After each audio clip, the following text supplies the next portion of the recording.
Hey, terrific.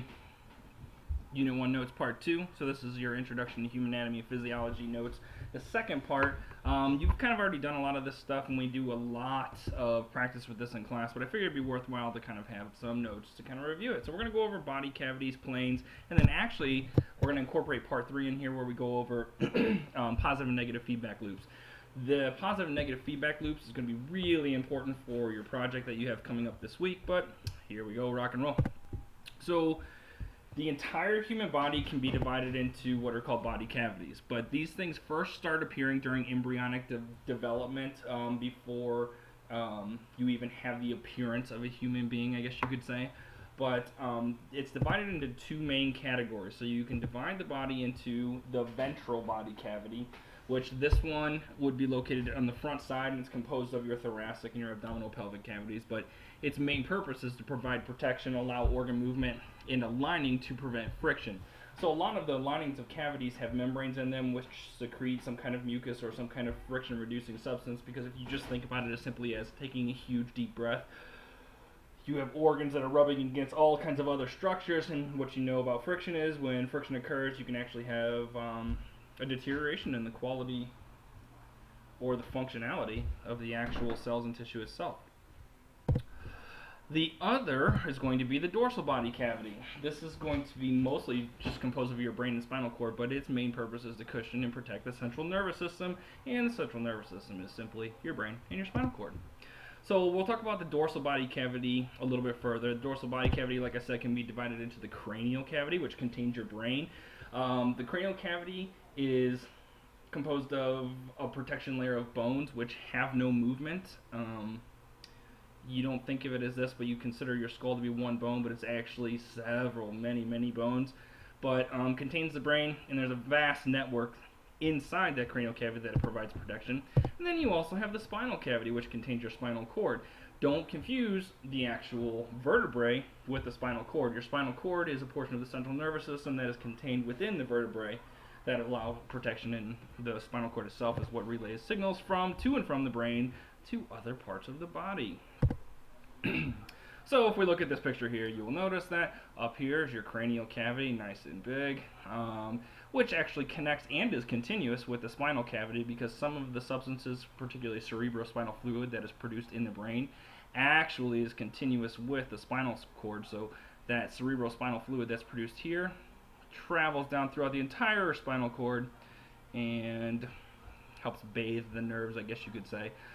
So the dorsal cavity is divided into the cranial cavity and the spinal cavity.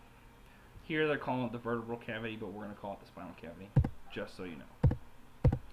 So now let's talk about the ventral body cavity. Your ventral body cavity is composed of the thoracic cavity, which is essentially your chest. If you took your ribs from your top of your neck, or the bottom of your neck, to basically where your xiphoid process is right here, or your rib cage, that is your thoracic cavity. Your thoracic cavity, you could also look at it as going from the bottom of your neck all the way to your diaphragm. The diaphragm is going to be the border of the two different divisions of the ventral body cavity. But inside that thoracic cavity, you can divide it into three other subcavities. You have right pleural cavity, which surrounds the right lung. You have the pericardial cavity, which surrounds the heart. And you have the left pleural cavity, which surrounds the left lung. So you take the ventral body cavity, you have it divided into a subcategory for the thoracic cavity, and then you have three cavities for three of the most important organs within the thoracic cavity. So looking at this, the thoracic cavity would in fact go from right here, across this area here, all the way down to your diaphragm, which runs just underneath the heart and just above the liver. Left pleural cavity, right pleural cavity, pericardial cavity, all encompassing thoracic cavity. If we go to the other ventral body cavity, that would be the abdominal pelvic cavity. If you notice, it's very plainly named abdominal pelvic, abdominal and pelvic cavities. So you have a third cavity in there, which we really didn't go over too much. It's called the peritoneal cavity. It's essentially the space between membranes that separates your organs from the abdominal wall. So if you take your soft, cushy abdominal area right here, there's actually a cavity between the abdominal cavity and pelvic cavities that lines them and protects them from the actual abdominal wall. We won't go into too much detail there, but when we talk about membranes, we'll talk about the peritoneal cavity in a little bit more detail. You also have the abdominal cavity, which actually helps, contains your spleen, pancreas, stomach, small intestines, liver, proximal colon, things of that nature. Here's the thing about the abdominal cavity. If you notice, it's not rigidly protected by the lungs because there actually is a requirement for a lot more expansion and contraction of the organs within there. So the abdominal cavity provides that. The abdominal cavity runs from the diaphragm to, I guess you could say, just below the belly button or the waistline. And the third one's going to be the pelvic cavity. Here's where you're going to have things like the urinary bladder, your distal colon, which colons are going to be for your large intestine, but they're essentially just sections of the large intestine. So pelvic cavity contains urinary bladder, distal colon, and the reproductive organs. Mostly female. Males are external, but there are some reproductive organs for males within the pelvic cavity. If you look at this diagram here, you'll notice that above here is the thoracic cavity, so we're still talking about the ventral cavity. The diaphragm, again, is the border between the thoracic and the abdominal pelvic cavity. The diaphragm runs just below the rib cage, I guess you could say, which it helps draw air into the lungs, which is now you have your abdominal pelvic cavity divided into the abdominal cavity, large, very large area, and you have the pelvic cavity here. If you were to actually want to label it, the peritoneal cavity would be this small space that surrounds both of these body cavities right there.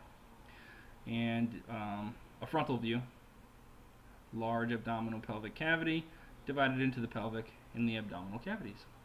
This is invigorating stuff. Okay.